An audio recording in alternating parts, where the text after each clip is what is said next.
Timeline, 5000 ans d'histoire, Richard Fremder. Savoir d'où elle vient.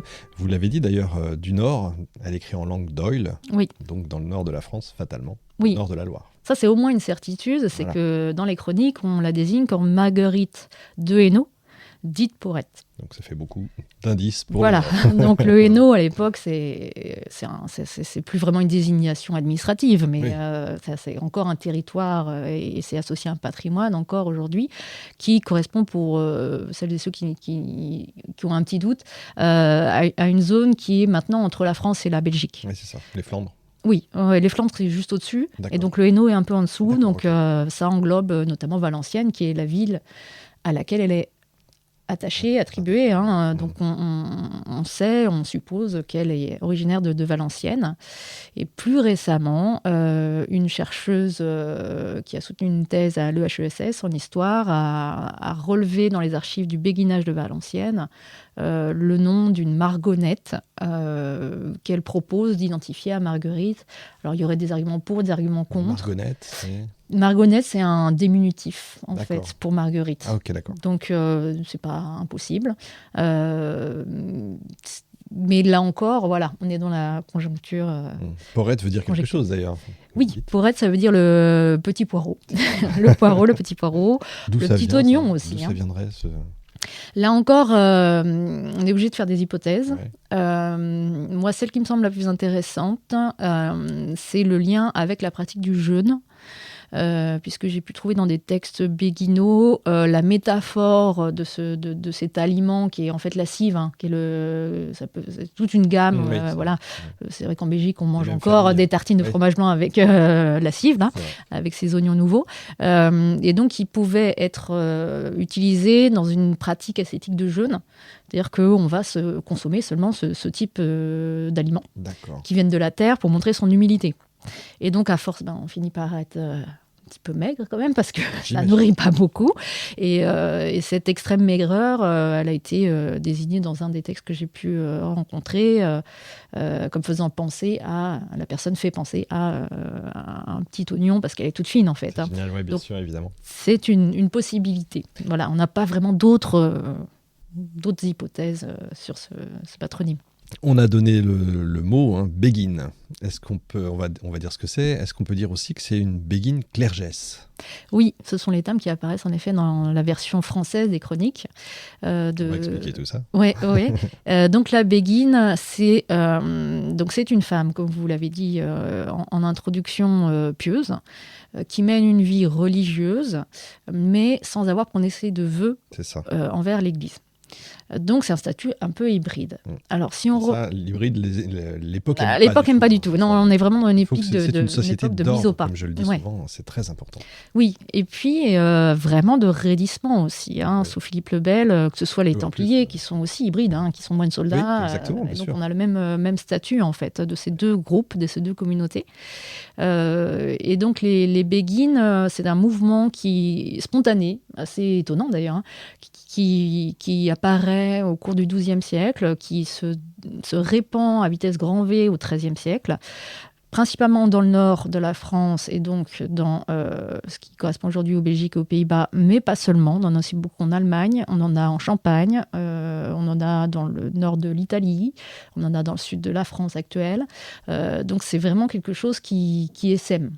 Il n'y a pas de porte-parole, il n'y a pas de fondateur ou de fondatrice. Pas de clergé, pas de... Non, et donc il n'y a personne pour aller défendre cet ordre auprès du pape, par exemple.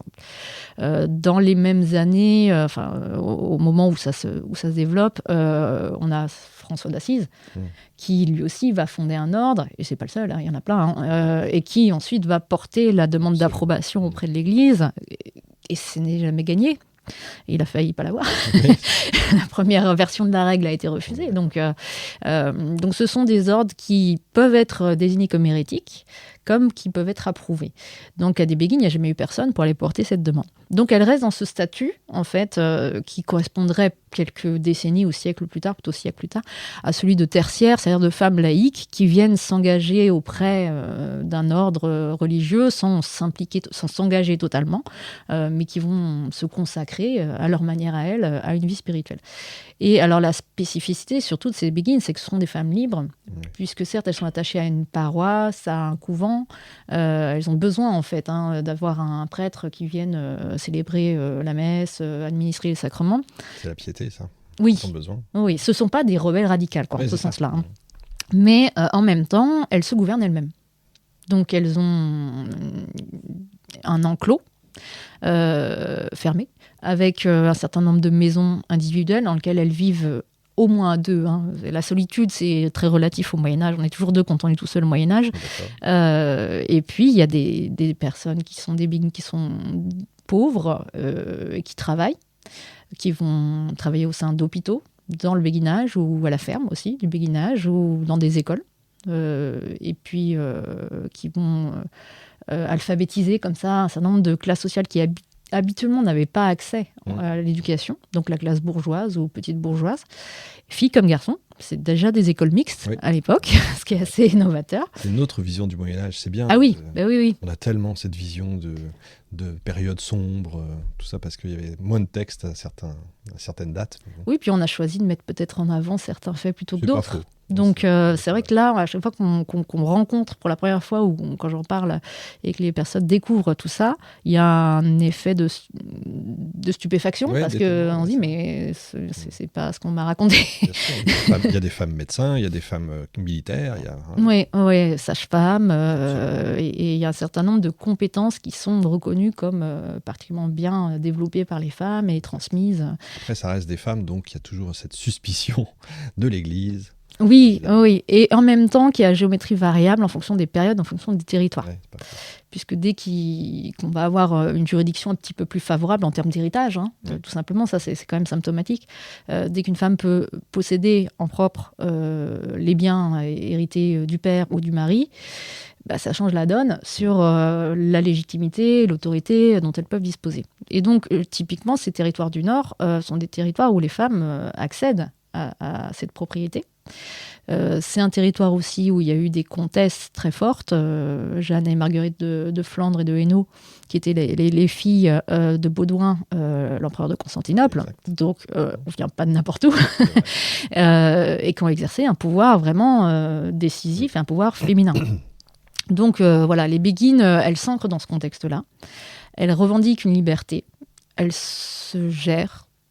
C'est une maîtresse qui est à la tête du béguinage, qui a une investiture d'un certain nombre d'années, donc qui n'est pas nommée à vie. Elles sont en bonne intelligence avec les ecclésiastiques de leur paroisse. C'est pas des rebelles, c'est pas des Non, elles sont pas dans l'opposition, la provocation. Elles sont dans la charité, donc le soin aux malades, l'accompagnement des mourants jusqu'au trépas. Elles sont souvent veuves aussi, j'ai vu. Alors ça peut être en effet, il y a beaucoup de veuves qui, plutôt que de se remarier, ou parce qu'elles ne trouvent pas à se remarier aussi. Il y a une démographie un peu particulière. On est à un temps de croisade où il n'y a peut-être pas forcément, c'est souvent une hypothèse qui est mise en avant, assez d'hommes aussi pour pouvoir envisager un remariage. Donc ils peuvent soit choisir, soit subir ce célibat post-veuvage et qui vont donc s'engager dans une vie de béguine. Il y a aussi des femmes, on a des anecdotes là-dessus qui sont assez amusantes, qui rentrent en béguinage pour éviter, pour échapper à un mariage et qui préfèrent en fait avoir une vie virginale, consacrée, contre la vie des parents et qui vont prendre refuge au béguinage parfois pour échapper à une noce, quoi. D'accord. Donc ça arrive aussi. Et puis dans le cas des veuves, on peut avoir des veuves avec des enfants, même des enfants jeunes, qui vont aussi vivre au béguinage. Timeline, 5000 ans d'histoire, Richard Fremder.